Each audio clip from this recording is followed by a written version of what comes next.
Past board exam tayo class, May 2019 HGE.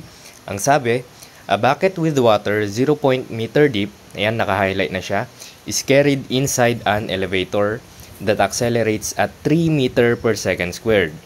Evaluate the pressure in kPa exerted by the water at the base of the bucket if the elevator is traveling downward.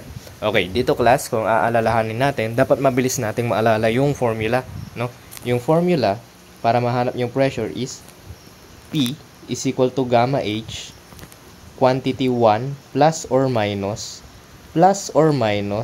acceleration over gravitational acceleration.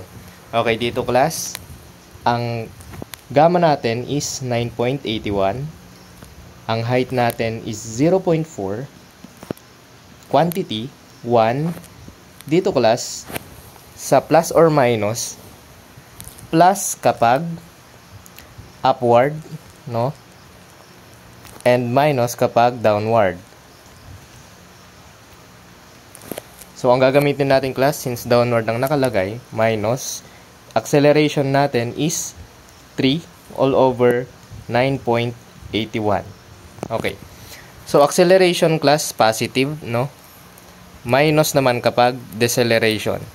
Okay. So, that yung P natin class will be 2.72 kPa.